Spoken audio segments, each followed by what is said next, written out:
नमस्कार दोस्तों, कैसे हैं आप सभी लोग। उम्मीद करता हूँ आप सभी लोग सुरक्षित हैं, स्वस्थ हैं और खुश हैं। दोस्तों, आज इस वीडियो के माध्यम से बहुत इंटरेस्टिंग टॉपिक लेकर आया हूँ मैं आप लोगों के लिए। बजट की बारीकियां, बजट 2021-22 की बारीकियां डिस्कस करेंगे। दोस्तों, आप लोगों ने काफी सारी वेबिनार्स वीडियोस देखी होंगी इस टॉपिक के ऊपर, लेकिन इस वीडियो में आपको क्या खास मिलने वाला है। इस वीडियो में हम लोग डिस्कस करेंगे कि इस बजट से गवर्नमेंट को क्या मिलेगा। हाँ जी, बिल्कुल सही सुना आपने, सरकार को क्या मिलेगा और जनता को क्या मिलेगा। तो दोस्तों, आप बने रहिए हमारे साथ इस वीडियो में। हम लोग एक एक करके पॉइंट्स पिक करेंगे और डिस्कस करेंगे बजट की बारीकियों में। तो दोस्तों, शुरू करते हैं बजट की बारीकियां। दोस्तों, आप लोगों ने सुना होगा कि इस सेक्टर को इतने हजार करोड़ मिले, इस सेक्टर को इतने लाख करोड़ मिले। ये जानकारी आप गूगल कर सकते हैं। दोस्तों, हम सीधा मूव करेंगे डायरेक्ट टैक्स प्रपोजल की ओर।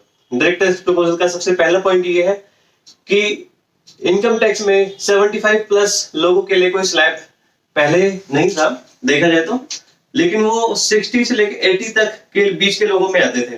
लेकिन इन लोगों के लिए बजट 2021 में एक बहुत अच्छा प्रपोजल लेकर आई है मैडम। वो ये है कि जिनकी इनकम सिर्फ पेंशन की इनकम है और इंटरेस्ट की इनकम है और वो 75 ईयर्स प्लस है, तो उन लोगों को अपनी आइडिया फाइल करने की जरूरत नहीं है। उनको आइडिया फाइलिंग से रिलैक्सेशन मिल गया। लेकिन इसमें कुछ पॉइंट्स हैं जो कि ध्यान रखने वाली बात है। वो ये है कि इंटरेस्ट के ऊपर टीडीएस से पहले भी कटता था, बैंक टीडीएस काट लेता था 194A सेक्शन में। और पेंशन के ऊपर अगर कोई किसी की टैक्सेबल पेंशन आ रही है, पेंशन वैसे टैक्सेबल ही होती है, लेकिन किसी की स्लैब से ज्यादा है तो उसके ऊपर भी टीडीएस कट के मिलती थी। लेकिन अब क्या है, अब ये ओनर्स जो है बैंक के ऊपर डाल दिया गया है कि बैंक टोटल इनकम के ऊपर पूरा टीडीएस काट लेगा। तो इससे क्या होगा, जैसे कि हमने शुरुआत में डिस्कस किया कि गवर्नमेंट को क्या मिलेगा और जनता को क्या मिलेगा। गवर्नमेंट को मिल गया पूरा का पूरा टैक्स। हाँ जी दोस्तों, गवर्नमेंट को पूरा का पूरा टैक्स मिल गया। और जनता को क्या मिला, जनता को 75% प्लस लोगों को आइडिया फाइल नहीं करनी पड़ेगी, उनको रिलैक्सेशन मिलेगा। और बैंक को एक नया काम मिल गया। बैंक के पास पहले से ही बहुत सारे काम नहीं है, तो बैंक को एक ही एडिशनल काम भी करना पड़ेगा कि जिनका 75 प्लस लोगों के लिए उनको एक अलग से लिस्ट बनानी पड़ेगी। वैसे उनका सॉफ्टवेयर से दे कैन डू इजीली। उनको जिसे कहते हैं न्यू रिजिम में या ओल्ड रिजिम में जिसमें बेनिफिट होगा उस हिसाब से वो टीडीएस काट के जमा करा देंगे और 75 प्लस लोग रिटर्न फाइल करने से बरी हो जाएंगे, उन लोगों को रिलैक्सेशन मिल जाएगा। दोस्तों, अब डिस्कस करेंगे अगला पॉइंट। अगला पॉइंट क्या है? अगला पॉइंट ये है कि रिडक्शन इन टाइम लिमिट का एक प्रोविजन इसमें लेकर आए हैं जो कि पहले से एग्जिस्ट करता है। सेक्शन 147 की बात करिए इस प्रोविजन में। इसमें ये लिखा है कि पहले क्या हुआ करता था, पहले रीअसेसमेंट के लिए गवर्नमेंट के पास 6 साल हुआ करते थे कि 6 साल में कभी भी विद इन 6 ईयर कभी भी वो किसी केस का रीअसेसमेंट कर सकते हैं अगर उनके पास एविडेंस है तो दोस्तों, इस टाइम लिमिट को घटाकर 3 साल कर दिया गया है। 3 साल के अंदर अंदर कभी भी आपकी रीअसेसमेंट की जा सकती है। और एक जरूरी बात यह कि अगर आपकी जो टोटल इनकम है, अनडिस्क्लोज इनकम जिसको कहते हैं, वो 50 लाख रुपए से ज्यादा है तो आपका रीअसेसमेंट 10 सालों में भी हो सकता है। ये एक नया कैच इसमें लेकर आए हैं। टाइम लिमिट को 6 साल से घटा के जरूर 3 साल कर दिया गया है, लेकिन ये और कंडीशन ऐड कर दी गई है कि किसी की अनडिस्क्लोज इनकम 50 लाख रुपए से ज्यादा है, 50 लाख या 50 लाख से ज्यादा है एक साल की, तो उस साल में 10 साल तक आपका रीअसेसमेंट किया जा सकता है विद इन 10 ईयर। लेकिन कंडीशन क्या है? कंडीशन ये है कि आपको हाईएस्ट रैंक जो इनकम टैक्स में है प्रिंसिपल चीफ सेक्रेटरी की अप्रूवल लेनी होगी, प्रायर अप्रूवल लेनी होगी, और आपके पास एविडेंस होनी चाहिए कि अनडिस्क्लोज इनकम है। अगर इनकम टैक्स ऑफिसर के पास एविडेंस है और उनके पास प्रायर अप्रूवल है तो आने वाले 10 सालों के बीच में कभी भी जब उनको लगे वो आपका रीअसेसमेंट कर सकते हैं इस प्रोविजन के माध्यम से जो कि प्रपोज हुआ है बजट 2021 में। दोस्तों, इसमें एक जनरल चीज और लेकर आए हैं, जो टाइम लिमिट है जनरल असेसमेंट की, उसको भी 3 महीने से घटाया गया है। दोस्तों, अगर बात करें कि इस टाइम रिडक्शन से जनता को क्या मिला और गवर्नमेंट को क्या मिला, गवर्नमेंट को क्या मिला लेटर डिस्कस करेंगे, लेकिन जनता को एक रिलैक्सेशन तो मिला कि अगर आपकी 50 लाख से इनकम कम है तो 3 साल के निकलने के बाद अगर आपका रीअसेसमेंट नहीं होता तो आप यहाँ सेफ हो जाते हैं, आपका दोबारा रीअसेसमेंट नहीं होगा। लेकिन इसका मतलब ये नहीं है कि आप इसका गलत फायदा उठाएं, क्योंकि इंडिया में ऐसा जरूर होता है कि कोई भी प्रोविजन पॉजिटिविटी के लिए आता है तो लोग नेगेटिविटी भी अट्रैक्ट करते हैं। तो दोस्तों, इसका मतलब ये नहीं है कि आप इसका नेगेटिविटी उपयोग करें, आप इसका अच्छे से उपयोग करें। दोस्तों एक और इसमें चीज है कि गवर्नमेंट को क्या मिला, गवर्नमेंट को ये मिला कि उन्होंने अपनी पावर इसमें खत्म नहीं करी, 10 साल का प्रोविजन लेकर आए तो इसमें उन्होंने अपनी पावर बरकरार की भी रखी कि वो हाई वैल्यू एसएससीज जो है उनको टारगेट करें, और अगर कुछ उसमें फिशी लगता है तो 10 साल तक उनका रीअसेसमेंट भी कर सकते हैं। तो ये गवर्नमेंट के पक्ष में रहेगा, और 3 साल वाला जो प्रोविजन है वो जनता के पक्ष में रहेगा। दोस्तों बढ़ते हैं अगले पॉइंट की ओर। आपको ध्यान होगा कि एक सेटलमेंट कमीशन नाम की चीज कुछ हुआ करती थी पहले, जो कि लोगों के डिस्प्यूट को सेटल करने का काम करती थी, जैसे कि इसका नाम में छुपा हुआ है सेटलमेंट कमीशन।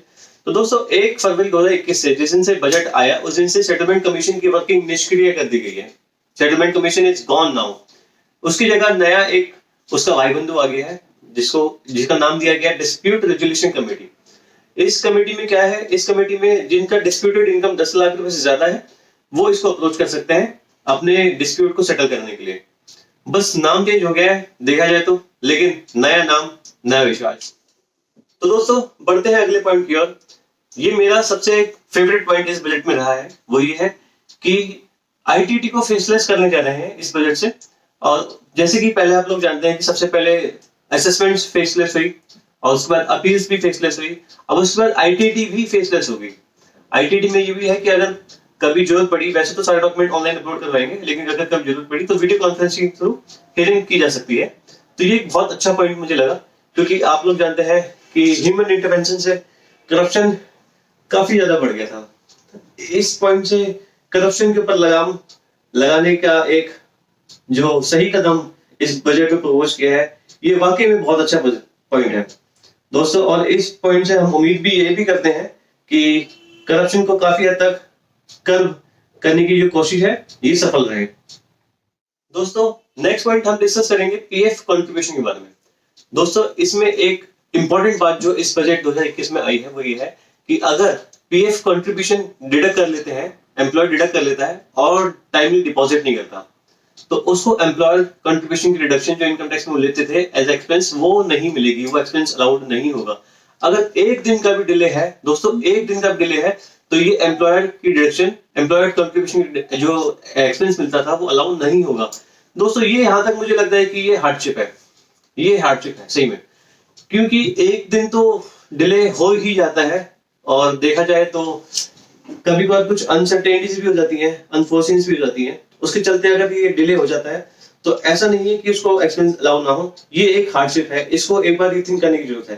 क्योंकि काफी सारे हाई कोर्ट्स की जजमेंट भी हैं जो पहले आई हुई है, उसमें ये कहा गया है कि अगर आईटीआर की डेट तक भी, आईटीआर फाइलिंग की डेट तक भी अगर वो पे कर देते हैं तो भी उनको डिडक्शन अलाउ हो जाएगी। काफी सारे जो जजमेंट है वो ये भी कहती हैं, लेकिन गवर्नमेंट ने इसके ऊपर अपना रुख बिल्कुल साफ कर दिया है कि अगर एक दिन भी डिले हो जाएगा तो एक्सपेंस अलाउ नहीं होगा। ये थोड़ा सा हार्डशिप मुझे लगता है कि इस प्रोविजन में है जो कि बजट 2021 में प्रपोज हुआ।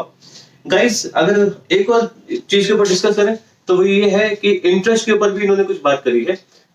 इंटरेस्ट ऑन पीएफ जो रिकॉग्नाइज्ड फंड है जो एम्प्लॉयर आपको काटता है, उसके ऊपर आप जो जमा करवा रहे हैं उसमें जो भी जैसे मंथली कंट्रीब्यूशन जो होता है, अगर वो साल में 2.5 लाख रुपए से ज्यादा है तो उसके ऊपर जो भी इंटरेस्ट अर्न करते हैं उसको टैक्सेबल कर दिया गया है। तो दोस्तों इंटरेस्ट की रिडक्शन नहीं मिलेगी अगर आपका contribution wages to provident fund 2.5 lakh रुपए से ज्यादा है पूरे साल भर का। इसमें ध्यान रखने वाली बात यह है कि जो प्रोविजन है ये 1 अप्रैल 2021 से लागू होगा। तो इसका मतलब 20-21 फाइनेंशियल ईयर में किसी का अगर कंट्रीब्यूशन 2.5 लाख रुपए से ज्यादा है तो ये प्रोविजन उसके लिए एप्लीकेबल नहीं है, 1 अप्रैल 2021 के बाद से एप्लीकेबल है। दोस्तों let's discuss the next point, section 43 CA. Section 43 CA कहता है कि अगर आपका स्टैम्प ड्यूटी वैल्यूएशन आपकी सेल कंसिडरेशन से ज्यादा आ रहा है तो आपका जो स्टैम्प वैल्यूएशन जो आ रहा है उसी को सेल कंसिडरेशन माना जाएगा। इसमें जो डिफरेंस है सिर्फ 10% तक वेरी कर सकता है, जो कि इनकम टैक्स में मैनेजेबल है कि आपको अगर 10% का वेरिएशन है, 10% तक का वेरिएशन है तो आपका जो सेल कंसिडरेशन आपने दिखाया हुआ है रजिस्ट्री में वही मान लिया जाएगा, स्टैम्प ड्यूटी वैल्यूएशन को नहीं मानेंगे। लेकिन अगर आपका 10% से ज्यादा होता है डिफरेंस तो स्टैम्प ड्यूटी वैल्यूएशन को ही सेल कंसिडरेशन मान लिया जाएगा। इस बजट में इस परसेंटेज को 10% से बढ़ा के 20% कर दिया गया है। तो दोस्तों इस पॉइंट से अगर आपका वैल्यूएशन 20% तक है स्टैम्प ड्यूटी वैल्यूएशन का और आपकी सेल कंसिडरेशन का तो भी आपका सेल कंसिडरेशन को ही सेल कंसिडरेशन माना जाएगा, उसको नहीं माना जाएगा। दोस्तों नेक्स्ट पॉइंट हम डिस्कस करेंगे सेक्शन 44 एडीए के बारे में। 44AD की एप्लीकेबिलिटी किस किस के ऊपर होती है, इसमें जो पहले लिखा हुआ था, इसमें लिखा हुआ था ऑल एसएससीज लिखा हुआ था। ऑल एसएससीज रेसिडेंट होनी चाहिए, रेसिडेंट इन इंडिया, तो सभी को इसका बेनिफिट मिल सकता है। लेकिन इसमें क्लैरिफिकेशन आई कि सिर्फ और सिर्फ एप्लीकेबल होगा इंडिविजुअल और एचयूएफ के ऊपर, फर्म्स के ऊपर, एक्सेप्ट एलएलपी। एलएलपी को इसका बेनिफिट नहीं मिलेगा। इसका मतलब ये है कि कुछ प्रोफेशनल्स जो एलएलपी बना लेते हैं, जैसे चार्टर्ड अकाउंटेंट भी बना लेते हैं, एडवोकेट भी बना लेते हैं, तो वो उन लोगों को 44AD का बेनिफिट नहीं मिलेगा। 44AD में अपना रिटर्न फाइल नहीं कर सकते, उनको नॉर्मल ड्यू कोर्स में ही अपना रिटर्न फाइल करना होगा। 44AD में एलएलपी को एक्सक्लूड किया गया है।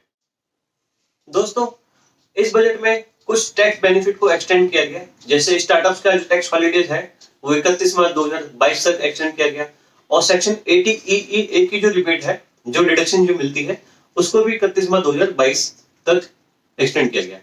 दोस्तों, एक सवाल मन में काफी सारे लोगों के ये आता है कि अगर गवर्नमेंट जो है डिडक्शन सारी वापस ले रही है, वापस ले रही है क्या नहीं, मतलब न्यू रिजीम में आपको पता है कोई भी डिडक्शन नहीं मिलती है, तो ये 80EE को क्यों बढ़ाएगा?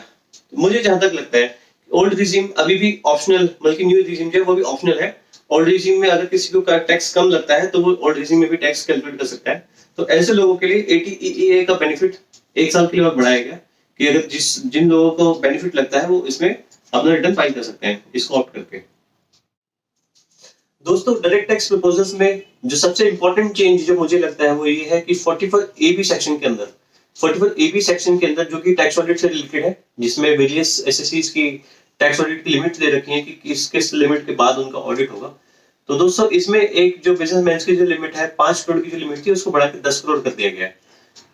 कंडीशन इसमें पहले भी सेम थी और अभी भी सेम रहेगी, बस लिमिट को बढ़ा दिया गया है। कंडीशन क्या है? कंडीशन ये है कि अगर आपका 95% बिजनेस या 95% ट्रांजेक्शन आपके बिजनेस की डिजिटाइज फॉर्म में है तो आपको इसका बेनिफिट मिल सकता है, आपको ऑडिट कराने की जरूरत नहीं है।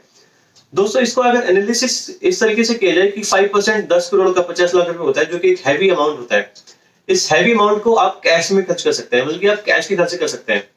तो दोस्तों, वैसे तो गवर्नमेंट डिजिटाइज या मेक इन इंडिया को प्रमोट करने में काफी सारे कदम पहल उठा रही है, और ये पॉइंट जब मैं देखता हूं तो मुझे लगता है कि ये थोड़ा सा नेगेटिव पॉइंट है इस बजट में। अगर वो कैश के खर्चों को प्रमोट कर रहे हैं, 50 लाख की विंडो काफी बड़ी विंडो होती है कि कोई बड़ा बिजनेसमैन 50 लाख तक के खर्चे कैश में कर सकता है और उसको ऑडिट भी कराने की जरूरत नहीं है। तो उस केस में थोड़ा सा मुझे लगता है कि टैक्स एवेजन के चांसेस बढ़ सकते हैं। बिल्कुल। तो दोस्तों, ये सारे जो चेंजेस हैं डायरेक्ट टैक्स प्रपोजल्स ये बजट 2021 में जो आए हैं, ये हमारा एग्जामिनेशन था कि हमको लगता है हमारे ओपिनियन के हिसाब से कि ये चेंजेस कौन से गुड है, कौन से बैड चेंजेस हैं। दोस्तों, आप अपना जो भी ओपिनियन है कमेंट में शेयर कर सकते हैं। आपको अगर हमारे किसी भी ओपिनियन से इत्तेफाक रखते हैं तो आप उसको शेयर भी कर सकते हैं, या आपको लगता है कि हमारा ओपिनियन में कुछ कमी है जो आप हमें अपडेट कर सकते हैं, तो आप वो भी कमेंट सेक्शन में डाल सकते हैं। तो दोस्तों, अब हम लोग इस वीडियो के नेक्स्ट सेगमेंट में बढ़ेंगे। हम लोग डिस्कस करेंगे इनडायरेक्ट टैक्स प्रपोजल्स के बारे में। Indirect tax proposals. दोस्तों, बात करेंगे अब इनडायरेक्ट टैक्स प्रपोजल्स की। इनडायरेक्ट टैक्स प्रपोजल्स में काफी सारे आर्टिकल्स के ऊपर कस्टम ड्यूटी को घटाया गया और कस्टम ड्यूटी बढ़ाया गया। Like solar inverters, solar lanterns के ऊपर कस्टम ड्यूटी को बढ़ाया गया, और कॉपर स्क्रैप और गोल्ड सिल्वर के ऊपर कस्टम ड्यूटी को घटाया गया। एल्कोहल के ऊपर भी कस्टम ड्यूटी को बढ़ाया गया। दोस्तों, कस्टम ड्यूटी बढ़ाने का जो मेन रीजन जो मुझे लगता है वो ये है कि इन हाउस मैन्युफैक्चरिंग को प्रमोट करना। इन हाउस मैन्युफैक्चरिंग प्रमोट करने से लेबर्स को काम मिलेगा और रिक्रूटमेंट्स भी बढ़ेंगी, जॉब्स भी निकलेंगी। तो काफी सारे काम जो है मैन्युफैक्चरिंग से होते हैं और जीडीपी का कंट्रीब्यूशन भी एमएसएमई का बढ़ेगा। तो ये एक अच्छी पहल है। इंपोर्ट ड्यूटी बढ़ाने से हम इन हाउस मैन्युफैक्चरिंग को प्रमोट कर सकते हैं। कितना ये कारगर होगा ये तो आगे पता लगेगा। दोस्तों, एक इंपॉर्टेंट चीज ये है इनडायरेक्ट टैक्स प्रपोजल में, एक एग्रीकल्चर इंफ्रास्ट्रक्चर डेवलपमेंट सेस एक लगाया गया है। ये है agriculture infrastructure and development cess, right. ये इम्पोज किया गया है पेट्रोल और डीजल के ऊपर, 2.5 रुपए पेट्रोल के ऊपर और 4 रुपए डीजल के ऊपर। तो दोस्तों, अब वो पुराने समय वाली बात नहीं रही है। पहले लोग कहते थे या तो झूम लो या घूम लो। अब पेट्रोल के दाम भी बढ़ गए हैं और एल्कोहल के दाम भी बढ़ गए हैं, तो ना झूम सकते हैं ना घूम सकते हैं। तो दोस्तों, जोक्स अपार्ट, ये जो भी प्रोविजन लाए गए हम लोग की बेहतरी के लिए लाए गए।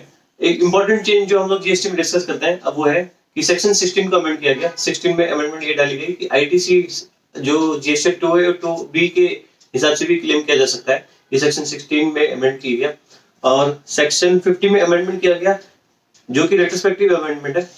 इंटरेस्ट जो कैलकुलेट होगा वो नेट लायबिलिटी के ऊपर कैलकुलेट होगा, नेट कैश लायबिलिटी के ऊपर कैलकुलेट होगा। ये रेट्रोस्पेक्टिव अमेंडमेंट लेकर आए। इसके बाद काफी सारी क्लैरिफिकेशन पहले भी आई हुई थी, लेकिन अब इसको अमेंडमेंट ही कर दिया है कि इंटरेस्ट जो लगेगा, इंटरेस्ट जो कैलकुलेट होगा लेट पेमेंट के ऊपर जो कैलकुलेट होता है वो नेट कैश लायबिलिटी के ऊपर होगा।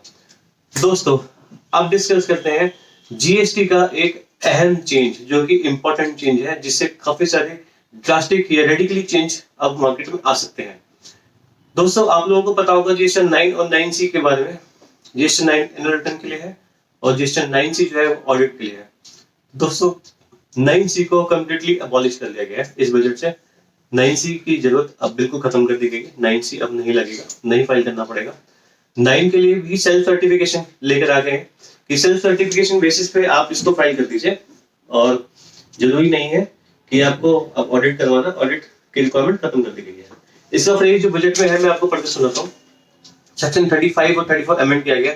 Mandatory requirement of furnishing of GST reconciliation report signed by specified professional is relaxed by allowing the filing annual return on self certification basis. और इंपॉर्टेंट चीज इसमें क्या है, ये एक और चीज इसमें ऐड की गई, the commissioner can exempt a class of tax payer for requirement of filing annual return. मतलब कि कमिश्नर के पास पावर है, वो एक क्लास ऑफ टैक्स पेयर को एग्जेम्प्ट कर सकता है एनुअल रिटर्न की फाइलिंग से। दोस्तों इसका क्या इंपैक्ट रहेगा मार्केट में? जीएसटी ऑडिट से काफी सारे रिकंसिलिएशंस होते थे जो जिससे अगर टैक्स कुछ कम जमा हुआ है या ज्यादा जमा हुआ है तो उसका रिकंसिलिएशन होता था, या किसी का हमने क्रेडिट लिया हुआ है वो हमको शो नहीं हो रहा, वो किसी ने सामने वाले ने पे नहीं करा है तो उसका रिकंसिलिएशन होता था। काफी तरह के डिफरेंट तरह के रिकंसिलिएशन होते थे और जब ये रिकंसिलिएशन अपलोड होते थे तो गवर्नमेंट को एक रेडी प्लेटर मिलता था कि उनको सारी चीजें पता है कि यहाँ से अगर पिक करेंगे तो हम डिमांड निकाल सकते हैं, यहाँ से हम पिक करेंगे तो वो चीज निकाल सकते हैं। तो वो चीज बिल्कुल खत्म कर दी गई है। अब गवर्नमेंट के पास इसमें कुछ भी नहीं है, देखा जाए तो उनको सीधा सारा का सारा बेनिफिट कस्टमर को दे दिया है, आपको फाइल करनी है सेल्फ सर्टिफिकेशन बेसिस पे। तो दोस्तों ये है इनडायरेक्ट टैक्स प्रपोजल्स के चेंजेस बजट 2021-22 में जो प्रपोज हुए हैं। दोस्तों आपको हमारी वीडियो कैसी लगी, आपको हमारा बजट का आकलन कैसा लगा, ये आप कमेंट सेक्शन में बता सकते हैं। और आपके जितने भी व्यूज हैं वो भी आप कमेंट सेक्शन में जरूर शेयर कीजिएगा ताकि हम लोग भी उसको पढ़े, उसका रिप्लाई दें। और अगर आपके हमारे ओपिनियन मैच होते हैं तो ये बहुत अच्छी बात है, और नहीं होते हैं तो हम लोग उसको नेक्स्ट वीडियो में डिबेट करेंगे। Okay guys, thank you very much, धन्यवाद।